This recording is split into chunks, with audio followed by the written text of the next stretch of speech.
Hello students, we have already studied about the refraction of light, what is the structure of eye and how it is designed. Now there are some disorder produced if there is any disturbance occurred in visibility. यदि हमारे किसी प्रकार से visibility में कोई problem हो जाती है तो कुछ डिसऑर्डर्स प्रोड्यूस हो जाते हैं। वो डिसऑर्डर्स कौन कौन से हैं, जैसे कि myopia, hypermetropia, presbyopia and astigmatism. Visible या vision disorders.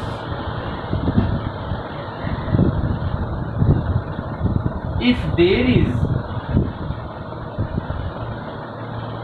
any disturbance occurred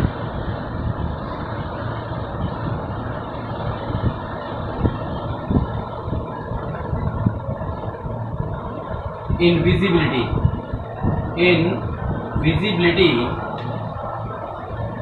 there are some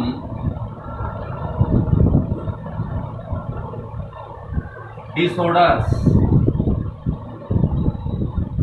produced. यदि किसी कारण से विजन में विजिबिलिटी में कोई प्रॉब्लम क्रिएट हो जाती है, डिस्टर्बेंस आ जाती है, तो उसके कारण से बहुत से डिसऑर्डर्स हो जाते हैं। कौन कौन से हैं? Such as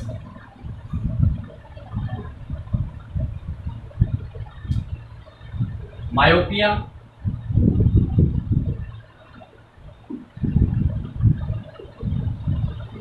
hypermetropia,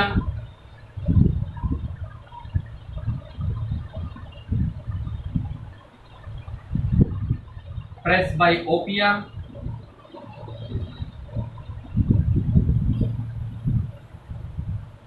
and number 4, which is not given in your NCERT book, that is astigmatism.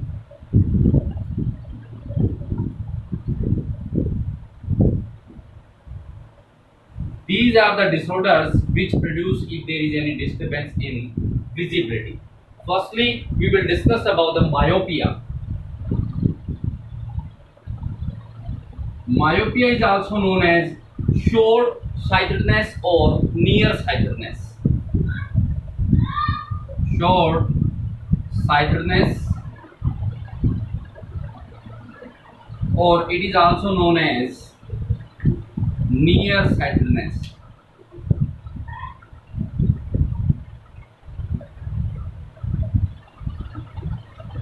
What do you understand by myopia? How it is created? Yani what are the causes of myopia? How we can correct this disorders? Myopia means near-sightedness. A person which is suffering from this disease may able to see the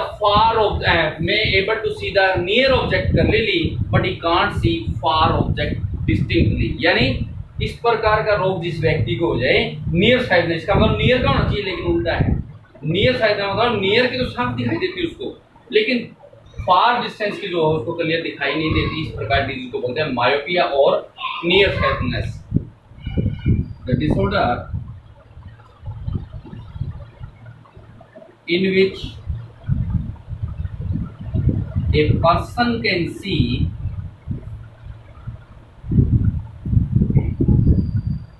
near object clearly, but he or she is not able to see the far object distinctly।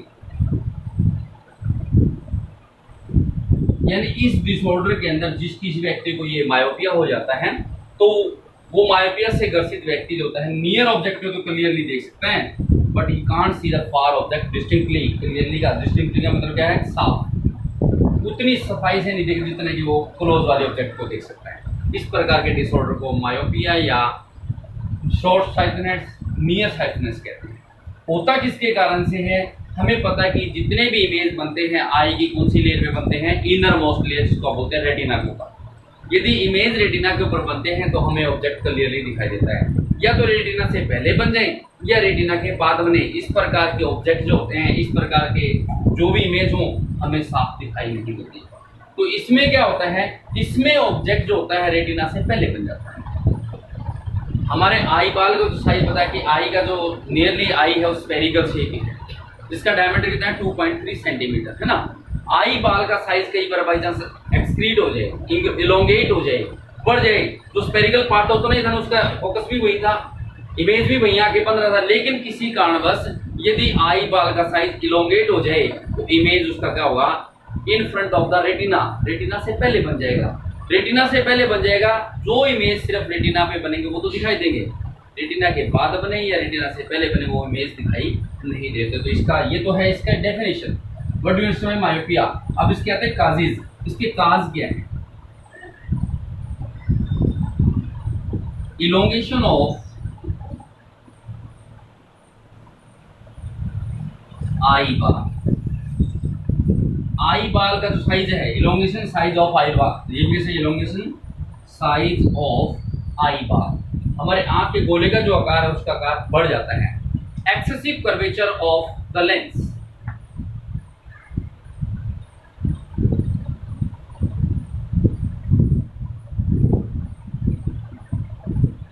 Lens की curvature भी excessive हो जाए तो जिसके कारण से ये disease create हो जाता है। ये इसके cause. Where is the image formed, image is formed in front of the retina. तो लोकेशन या situation of the image, situation of the image in front of the retina,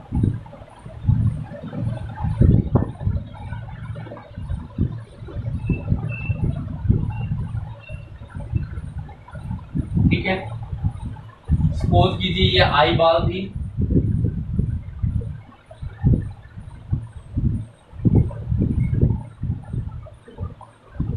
ये फार ऑफ जो भी ऑब्जेक्ट रखा था यहां रखा था, इसका जो रे थी, रे ऑफ लाइट आ रही थी। आई में कौन सा लेंस होता है, कॉन्वेक्स लेंस। इस कॉन्वेक्स लेंस से टकराने वाली इमेज कहां बन रहा था, इसका रेटिना के ऊपर बन रहा था।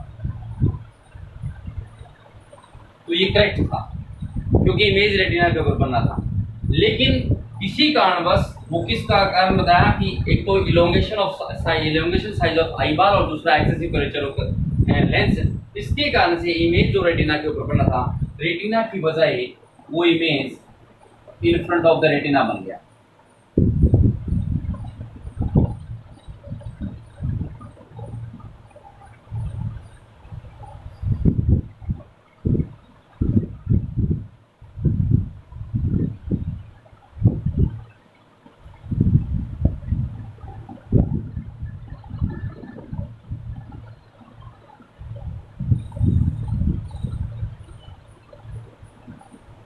रेटिना पे बनने के बजाय वो रेटिना से पहले बन गया, in front of the retina. तो ये थी यहां तक का कि what is myopia. A person is suffering myopia can see the near object clearly but he can't able to see the far object distinctly. What are the causes of myopia, elongation size of eyeball and excessive curvature of lens. So what is the situation of the, where is the situation of image, image is formed in front of the retina. अब आता है इसका correction, इसको correct कैसे किया जाए। Correction करने के लिए एक सुटेबल फोकल लेंथ का कॉनकेव लेंस लगा है। Which lens is used in myopia, concave lens. To correct the effect of myopia,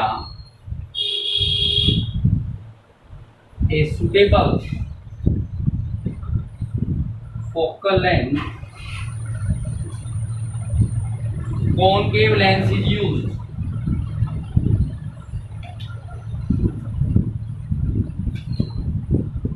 इस प्रकार के डिसऑर्डर को ठीक करने के लिए कौन सा लेंस लगाया जाएगा, कॉनकेव लेंस। जैसे कि कुछ इसी वे से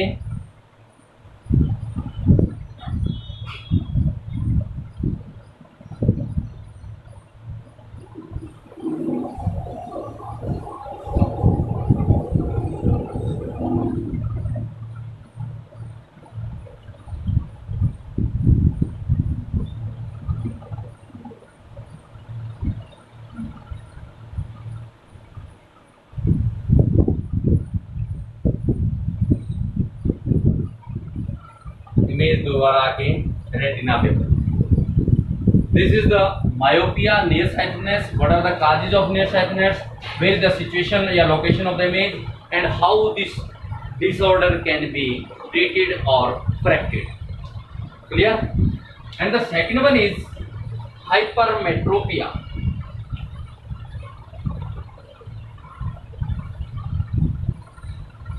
Hypermetropia.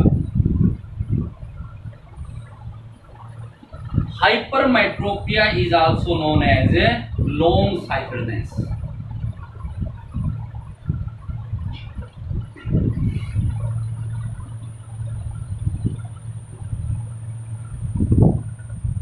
इस प्रकार के डिसऑर्डर से ग्रसित व्यक्ति जो होता है लार्ज यानी लॉन्ग डिस्टेंस पे रखी ऑब्जेक्ट को क्लियर देख सकता है, but he can't see the near object clear. A person suffering from this disorder is able to see the large distance objects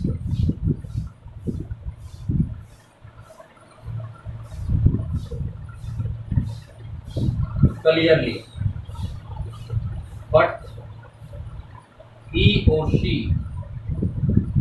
is not able to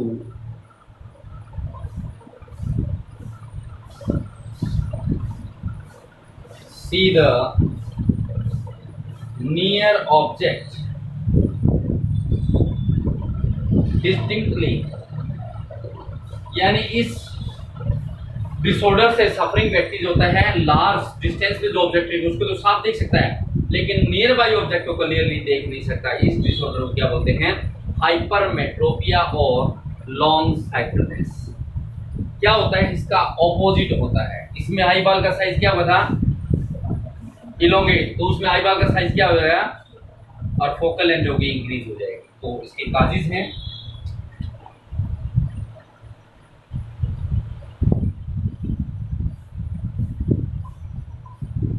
reduce the size of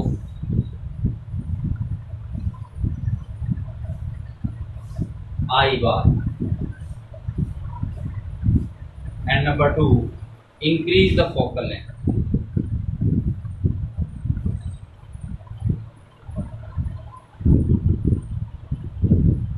ठीक है, size जो normal था यदि उसका size छोटा हो जाए, distance से लाइट तो उतनी बेसी आ रही है, अब इमेज कहाँ बनेगा? Behind the retina. तो सिचुएशन या लोकेशन ऑफ द इमेज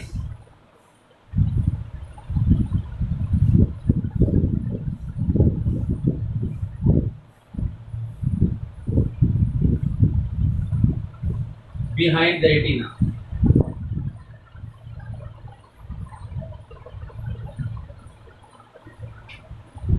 वही डायग्राम बनाएंगे, आपके बुक में भी दे रखे डायग्राम। नॉर्मल व्यक्ति है, इसकी आई ऑब्जेक्ट रखा है यहाँ पे लार्ज डिस्टेंस पे रखा है, तो वहां से रे ऑफ लाइट आती है। यदि वो किसी प्रकार के डिसऑर्डर से ग्रसित नहीं है तो सारा का सारा इमेज जाके उसका इमेज कहाँ बनेगा? रेटिना के ऊपर बनेगा।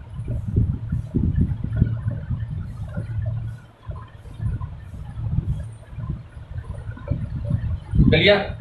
और यदि आई बाल का साइज नॉर्मल है तो, बट इस डिजीज के अंदर क्या होता है कि आई बाल का साइज रिड्यूस हो जाता है। उसमें लॉन्गेट हुआ था, इसमें रिड्यूस हो जाएगा।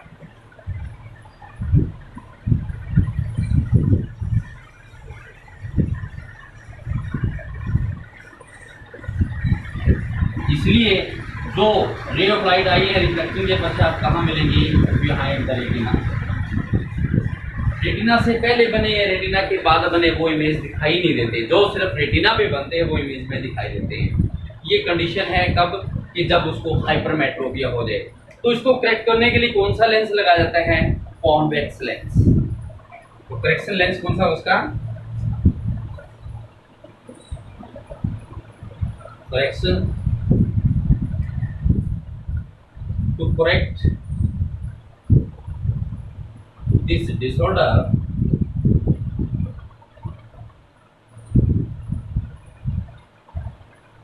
a suitable focal length of a convex lens is used। इसलिए जिसको मतलब आप सीधा से चेक कर सकते हैं भी किसी को स्पेक्स लगाया तो उसकी पावर पूछ लेते हैं भी कौन सा लेंस लगा भाई कितने पावर का लगा है, वो कहते हैं +1 यानी जिसकी पावर +1 है, +1 है मतलब प्लस फोकल लेंथ किसकी हो सकती है, कॉनकेव की है कॉन्वेक्स की, कॉन्वेक्स की। कॉन्वेक्स के अंदर सिर्फ यू नेगेटिव रहते हैं बाकी सारी पॉजिटिव रहते हैं। यदि स्पेक्स की पावर उसकी पॉजिटिव है इसका मतलब कौन सा डिसऑर्डर है उसको हाइपरमेट्रोपिया, और स्पेक्स की यदि उसकी पावर नेगेटिव है इसका मतलब उसको कौन सा डिसऑर्डर है मायोपिया। क्लियर। तो कॉन्वेक्स लेंस इज यूज, तो उसके बाद इसका डायग्राम बनाए सेम उसी वे से।